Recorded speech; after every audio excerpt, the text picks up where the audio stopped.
Morning everyone, welcome back to my channel. একটা নতুন ভিডিওতে তোমাদের সবাইকে অনেক অনেক ভালোবাসা ও স্বাগত।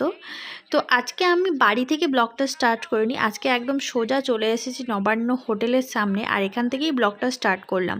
অ্যাকচুয়ালি ভিডিও করার সেরকম কোনো টেন্ডেন্সি প্রথম থেকে ছিল না, তারপরে হঠাৎ করে যেহেতু এখানটায় ঢুকলাম তো ভাবলাম যে চলো এখন থেকেই না হয় ব্লগটা স্টার্ট করি। আশা করি তোমাদের অনেকেরই মনে আছে এর আগের বারে যখন আমি তারাপীঠ গিয়েছিলাম তখন এখানে এসেই আমরা ব্রেকফাস্ট করেছিলাম আর তোমাদের সাথে এখানকার ভিডিওটাও শেয়ার করেছিলাম। আর এখানকার পরিবেশের লুকটা দারুণ ছিল, তখন শীতকাল ছিল যার কারণে প্রচুর ফুল গাছ ছিল, ভ্যারাইটির ফুল গাছ ছিল, খুব সুন্দর লাগছিল পরিবেশটা দেখতে। এখনও ফুল গাছ লাগানো আছে কিন্তু ফুলগুলো সেভাবে ফোটেনি। তো চলো ভেতরে যাওয়া যাক। আমি যখনই বাড়ি যাই আমার বাড়ি যাওয়ার পথেই নবান্ন হোটেল অ্যান্ড রেস্টুরেন্টটা পড়ে, আর এই হোটেল আর রেস্টুরেন্টটা আমার খুবই ভালো লাগে। এখানকার খাবার কোয়ালিটিও খুব ভালো, এখানকার পরিবেশও খুব ভালো আর সার্ভিসও খুব ভালো দেয়। তো সবসময় আমি এখানে আসি না, তো মাঝে মধ্যে যখন খাবার থাকে তখনই আমি এখানে চলে আসি। আর এখানটায় ব্রেকফাস্ট, লাঞ্চ, ডিনার সবই পাওয়া যায়। দাও অর্ডার। কেন? সে তো আমাকে দিতেই পারে, মানে আমি বিশাল, মানে কি বলবো, মনে হচ্ছে বিশাল কিছু খাবো এরকম একটা। তোমরাই বলো কি খাবো আমি। এবার আমি চলে এসেছি সাউথ ইন্ডিয়ান, কারণ আমি একটু সাউথ ইন্ডিয়ান খাবার একটু বেশি পছন্দ করি, ওই জন্য ভাবলাম তোমাদের সাথে। বানাতে পারি না নয়, অ্যাকচুয়ালি ওর যা মেটেরিয়ালস লাগে এত কিছু কিনে একবার খাওয়া পোষায় না। হ্যাঁ ওটাই হচ্ছে একটা। এখানে সবাই খাওয়া দাওয়া করছে তাই বেশি ক্যামেরা ঘোরানোটা ঠিকঠাক নয়, তাই না? আর এটা হচ্ছে ভেতর, এর আগে আমি যখন এসেছি তোমাদের সাথে শেয়ার করেছি। এখানটা ভেতরেও বসা যায়, হাইফাই মানুষেরা যায়, চারুলতা। খাবার অর্ডার দেওয়া হয়ে গেছে কিন্তু এখানে অনেকক্ষণ ওয়েট করতে হয়, তাড়াতাড়ি পাওয়া যায় না, কারণ কি সঙ্গে সঙ্গে সব কিছু রেডি করে দেয়, একটু সময় লাগে। আর হ্যাঁ, এখানকার খাবারগুলো একটু কস্টলি হয়, কিন্তু যেহেতু ভালো খাবার পেতে গেলে তো বন্ধুরা একটু তো পয়সা খরচা করে খেতে হয়। খাবারের কোয়ালিটি ভালো এবং কোনো এখানটায় কোনো বাসি খাবার পাবে না, একদম সঙ্গে সঙ্গে রেডি করে ওরা খাবার দেয়, তার জন্য একটু সময় লাগে। তো যখনই আসবে একটু সময় হাতে নিয়ে অবশ্যই আসবে। আর এখানটায় অলওয়েজ লোকজন থাকে, ভিড়ভাট্টা থাকে। আর তোমাদের দাদাভাই তার মাঝখানে ভিডিও করতে করতে একটু ফটো তুলে নিচ্ছে। এই প্রথমবার আমি দেখলাম যে আমার বর একটু ভালোবেসে ফটো তুলছে, কারণ ও একটু ফটো তুলতে খুব একটা পছন্দ করে না, আমি মাঝে মাঝে ফটোই তুলে দিই। তো যাই হোক, এখন খাওয়ার জন্য ওয়েট করতে হবে কখন খাবার আসে, তারপর তোমাদের সাথে শেয়ার করছি। ফাইনালি অপেক্ষার অবসান ঘটলো আর আমার একদম পছন্দের একটা খাবার চলে এসেছে, দেখতেই পাচ্ছ, বাটার ধোসা, বাটার মশলা ধোসা আমি অর্ডার করেছিলাম। আমার খুবই পছন্দের একটা খাবার। তো বন্ধুরা, সকাল সকাল তোমাদের মুখের সামনে যদি এরকম মশলা বাটার ধোসা যদি সামনে থাকে গরম গরম, তাহলে তোমরা কি পারবে নিজের জিভকে কন্ট্রোল করতে? আমি তো পারছি না, তাই একটা বাইট নিয়েই নিলাম। আর আমার মুখের হাসিটা দেখছো? আর সত্যি কথা বলতে বন্ধুরা, সত্যি খুব ভালো করে। তোমরা যদি এখানে আসো অবশ্যই একবার ট্রাই করে দেখবে। সকালে এখানে অনেক রকমের ব্রেকফাস্ট পাওয়া যায়, যেমন আলুর পরোটা, ডিম toast, butter toast, dosa, idli, তারপরে আছে দই বড়া, তারপর লুচি পরোটা, আরও অনেক কিছু আছে। বাট আমার এটাই ভালো লাগলো তাই আমি এটাই খেলাম। আর ধোসাটা সত্যি কথা বলতে অনেকটাই বড়, আর আমার পক্ষে একার পক্ষে এত বড় ধোসাটা খাওয়া সম্ভব নয়। ধোসা নিয়ে কথা নয়, আমি কোনো কিছুই পুরোটা খেতে পারি না, সেটা তোমাদেরকে আগের কোনো একটা ভিডিওতে বলেছিলাম। আর এত বড় ধোসাটা তো আমি একা খেতেই পারবো না। আর তোমাদের দাদাভাই এমনিতে ওর পেটটা ভরা, তার জন্য ও কোনো কিছু অর্ডার করেনি। তো সকালবেলা বাড়ি থেকে বেরোনোর সময় চা আর কেক খেয়ে বেরিয়েছিল, কিন্তু আমি কোনো কিছু খাইনি, শুধু চা খেয়েই বেরিয়েছিলাম। যেহেতু সকালে আমি ওষুধ খাই, তার জন্য আমাকে ওষুধটা খাওয়ার পরে বেশিক্ষণ গ্যাপ দেওয়া যায় না, কিছু একটা খেয়ে নিতে হয়। তো তার জন্য যেহেতু অলরেডি 9:30 প্রায় 9:45 বেজে গেছে, বাড়ি যেতে এখনও অনেক অনেকটা টাইম লাগবে, তাই ভাবলাম যে এখানেই ব্রেকফাস্টটা করে নিই। আর হ্যাঁ, এখানে না প্রচুর বাইরের থেকেও লোকজন আসে। আর এই যেহেতু এই হোটেলটা খুবই রাস্তার সাইডে, একদম একদম রাস্তা লাগোয়া, আর খুবই একটা জনপ্রিয় হোটেল, তো এখানে অনেক সেলিব্রিটিরাও আসে। আজকে যখন আমি এসেছিলাম তখনও আমার পেছনে 2জন সেলিব্রিটি ছিল, কিন্তু আমি না সাহস করে ভিডিও করতে পারিনি। এর আগের বারেও যখন এসেছিলাম তখনও অনেকজনকে আমি দেখেছিলাম, কিন্তু ভিডিও আমি করি না, কারণ কি কে কখন কিভাবে রিয়াক্ট করে উঠবে খুব খারাপ লেগে যায়। তো যাই হোক, তোমাদের দাদাভাইকে আমি একটু একটু করে খাইয়ে দিচ্ছিলাম, কারণ আমি একা একা কোনো কিছু খেতে পারি না, আমার খুব খারাপ লাগে। আর আমি যা খাই ওকে একটু খাইয়ে খাওয়াই। ও আমাকে বারবার বলছে যে আমি খাবো না, আমার খিদে নেই, তুমি খেয়ে নাও খেয়ে নাও, কিন্তু আমি তাও শুনছি না। আমি একটু খাচ্ছি তো ওর মুখে একটু দিয়ে দিচ্ছি। তো আমি যখন ওকে খাওয়াচ্ছিলাম, আমাদের সামনে মানে আমাদের সামনের টেবিলে যারা বসেছিল ওনারা এমনভাবে তাকাচ্ছিলেন বন্ধুরা, মানে দেখে মনে হচ্ছে ওনারা আমাদেরকে হয়তো ভাবছেন যে আমরা একটা প্লেট নিয়ে 2জন মিলে শেয়ার করে খাচ্ছি। কয়েকজন মহিলা আর কয়েকজন পুরুষ আমাদের সামনেই বসেছিল, ওনারা আমাদের দিকে এমনভাবে ব্যঙ্গভাবে তাকাচ্ছিলেন, মনে হচ্ছে যেন আমরা যেন একটা প্লেট কিনে খাচ্ছি বলে আমরা বিশাল অন্যায় করে ফেলেছি। বন্ধুরা, একটা কথা বলো, 4টা প্লেট কিনে 4টা প্লেট অর্ডার করে খেলেই কি নিজেকে বড়লোক প্রমাণ করা যায়? একটা প্লেটে 2জন মিলে খেলে কি সেটাকে অপমান মনে হয়? সবসময় যে পয়সা থাকলে 4 প্লেট খাবার অর্ডার করলে নিজেকে বড়লোক প্রমাণ করা যায়, ওই রকম কোনো ব্যাপার নয়। ভালোবাসা থাকলে না একটা প্লেটে খেয়েও পেটও ভরে মনও ভরে, যেটা আমরা 2জন সবসময় করে থাকি। আমি মনে করি পয়সা থাকলে বড়লোক হওয়া যায় না, আগে বড় মনের মানুষ হতে হয়, তবেই বড়লোক হওয়া যায়। তো যাই হোক, খাওয়া দাওয়া কমপ্লিট হয়ে গেছে। তো আমরা এরকম আর এরকম সারা জীবন থাকতে চাই। মানুষ যে কেন এমন হয় সেটাই বুঝতে পারি না, কেন যে সবাই সবাইকে নিয়ে সমালোচনা করে সেটাই বুঝতে পারি না। তো যাই হোক, খাওয়া দাওয়া কমপ্লিট হয়ে গেছে, তোমাদের দাদাভাই বিল পেমেন্ট করছে। খাওয়া হয়ে যাওয়ার পর বিল পেমেন্ট করার পর দেখলাম ওরা মুখসিদ্ধিটা দিয়ে গেল, তো ভাবলাম যে চলো একটু ট্রাই করে দেখে নিই। আমি খুব একটা মুখসিদ্ধি খাই না, তাও যেহেতু দিয়েছে তোমাদের দাদাভাই বললো যে খাও, ভালো লাগবে, তো একটু নিয়ে নিলাম। এবারে বিল পেমেন্ট করা হয়ে গেল, এবারে বেরিয়ে যাচ্ছি, কারণ ভেতর বেশি ক্যামেরা করলাম না, কারণ কি সবাই বসে খাচ্ছে আর খাওয়ার সময় এইভাবে ক্যামেরা করাটাও ঠিক নয়, কারণ মানুষ অপ্রস্তুত ফিল করতে পারে। তো চলো, খাওয়া দাওয়া হয়ে গেছে, এবারে বাড়ির উদ্দেশ্যে রওনা দেব। ওদিকে গাড়ি পার্কিং করা আছে। এসেছিলাম তখন দেখো বন্ধুরা কত ফাঁকা ছিল, আর এখন দেখো কত ভরে গেছে, পুরো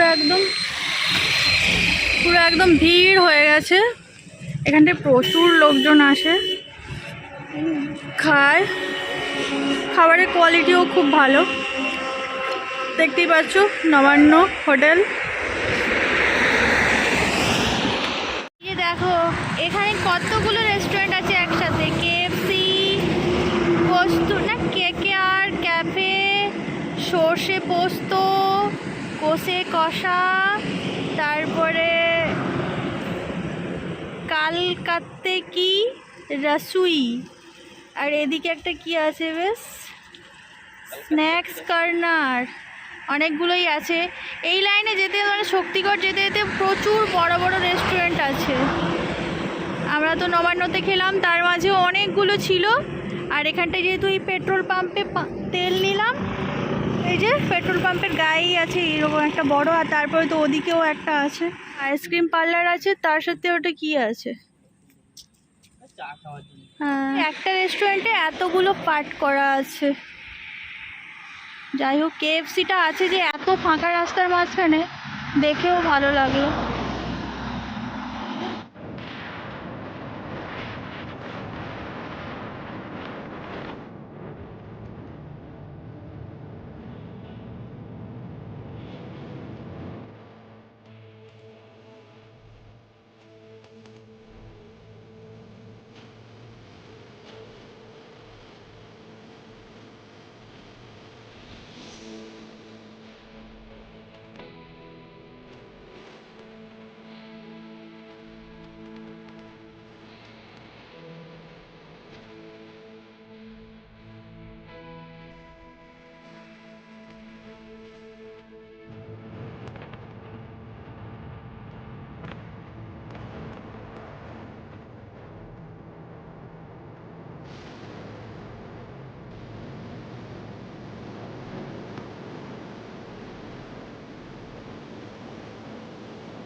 বলতে বলতে শক্তিগড় পৌঁছে গেছি। আর শক্তিগড় মানেই হচ্ছে ল্যাংচা, বিভিন্ন সাইজের ল্যাংচা। আর শক্তিগড় আসবো, ল্যাংচা খাবো না, ল্যাংচা কিনবো না, সেটা কখনো হতে পারে? আর তোমাদের সাথে শেয়ার করবো না, সেটা কি করে হতে পারে? তো আমি আমার বাড়ির জন্য ল্যাংচা প্যাক করে নিয়েছি। এবার হচ্ছে ল্যাংচাটা খেয়ে ট্রাই করার পালা। তোমাদের দাদাভাই শক্তিগড় আসা মানেই আগে ল্যাংচা খাবে। আর আমরা এই দোকানটা থেকে সবসময়ের জন্য ল্যাংচা নিয়ে থাকি। এই দোকানটার ল্যাংচার কোয়ালিটিও খুব ভালো এবং রিজনেবল প্রাইস। তো এখন তোমাদের দাদাভাই একটা ল্যাংচা আর একটা সরভাজা নিয়েছে। একটাতেই থেমে থাকবে না বন্ধুরা, সবে তো একটা দিয়ে শুরু করলো। ও যতক্ষণ না মন ভরবে ও ততক্ষণ একটা একটা করে এরকম নিতেই থাকবে আর খেতেই থাকবে। তো তোমাদের দাদাভাই যতবারই শক্তিগড় আসে, মানে বাড়ি যাওয়ার পথে আসার পথে, শক্তিগড়ের ল্যাংচা খেয়ে তারপর ও বাড়ি যাবে বা কলকাতা ব্যাক করবে। নিজে প্রথমে একটা বাইট নেওয়ার পরে তারপরে আমাকে বলছে তুমি একটু খাও। তো আমি ওকে প্রথমেই বলেছিলাম যে আমি তো সকালে খাবারটা খেয়েছি, তাই আমার আর এখন মিষ্টি খেতে ইচ্ছে করছে না। কিন্তু সে কি আর শুনবে? সে তো আমার বর। আমি যেমন তাকে কোনো কিছু না দিয়ে খেতে পারি না, সেও তেমনি আমাকে না দিয়ে খেতে পারে না। আর ল্যাংচাটা না একটু গরম ছিল, তার জন্য আমি বললাম যে গরম গরম ল্যাংচা। তো ও এখন খেতে থাকুক, আমি একটু খেয়ে নিয়েছি, এরপর একটু জল খেয়ে নেবো, কারণ কি আমার একটু গরম মিষ্টি খেলে গা গুলো। শক্তিগড় পেরিয়ে আসার পরে একদম আমরা ফেঁসে গেলাম। রাস্তাতে এত জ্যাম বন্ধুরা, কি বলবো। রাস্তাতে কাজ চলছে, তার জন্য প্রচুর লরি দাঁড়িয়ে গেছে। আর যেহেতু রবিবার ছিল, প্রচণ্ড রাস্তাতে জ্যাম হয়ে গেছে। এত লরি দাঁড়িয়ে আছে, আমরা কি করে বাড়ি যেতে পারবো সেটাই বুঝতে পারছি না। প্রায় 1.5 কিলোমিটার রাস্তা জুড়ে এইরকম লম্বা লাইন পড়েছে। তো তার মধ্যেও আমার বর অনেক কষ্ট করে একটু একটু করে কাটিয়ে কাটিয়ে বেরিয়ে আসতে পেরেছে। দেখো কত কিছু হয়েছে। আলু বিনসের ভাজা, কলমি শাকের ভাজা, মানুষ আসার আগে মাছি চলে আসছে। তারপরে এটা কুমড়োর তরকারি, এদিকে মাছের ঝোল, মাছ ভাজা, ওদিকে ঘি, দুধ, এদিকে লেবু। দাদুর খাওয়া হয়ে গেছে, এখন আমরা খাবো। আর এদিকে বাবা এদিকে বসে খাচ্ছে।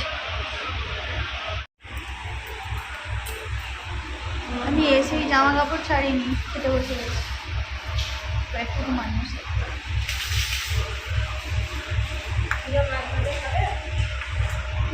চলে এসেছি বাড়ি এসে, তো তোমরা দেখতে পেলে খাওয়া দাওয়া করলাম। বাড়ি ঢুকে আর তোমাদের সাথে কোনো কথা হয়নি, দেখা করিনি। অনেকটা দেরি হয়ে গেছিলো, অলরেডি আসতে প্রায় ধরে নাও 1:30 মতো বেজে গেছিলো। তাই এসে কোনোরকম জামা কাপড় চেঞ্জ না করে হাত পাটা দিয়ে খেয়ে নিয়েছিলাম।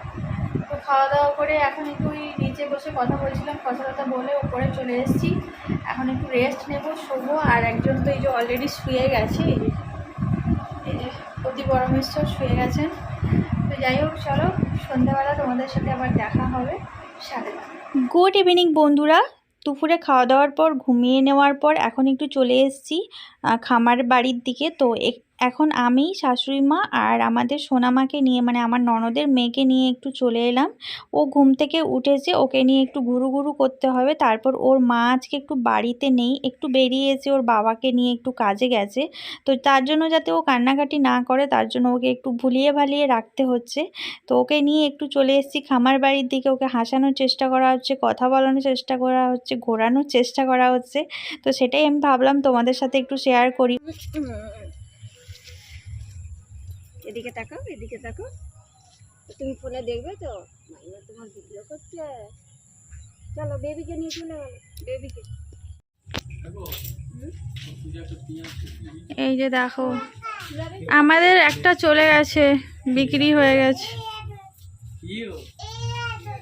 এই আদরির মা আমাদেরকে ছেড়ে অন্যজনের বাড়িতে চলে গেছে। আদরির মাসি আছে আর আদরি আছে। তুমি বেবিকে ডাকো তো, বেবি ঘর ঢুকে যাবে। হাই বেবি, বেবিকে ডাকো। বেবি তুমি কি করবে, আবার উঠবে নাকি?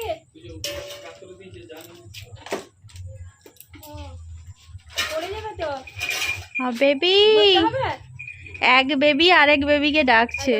বেবি, ও বেবি, বেবিকে ডাকো, বেবিকে ডাকো। এই দেখো বেবিকে ওইদিকে মারছে। বকে দাও তো ওর মাসিকে। বুকে দাও, ওর মাসিকে বুকে দাও। মাসিকে বকে দাও যে বেবিকে বকো না, মেরো না। রাধুলি মাসি বেবিকে মারবে না বলে না, আরো জোরে বল। না? তোমাকে তাহলে বকবো বকবো।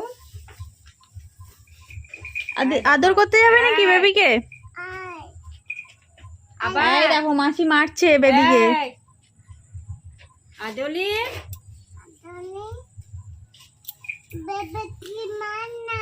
মারবে না মার না। মারবে না, বেবি লাগছে, বেবি ছোট, বেবিকে আদর করো। মানে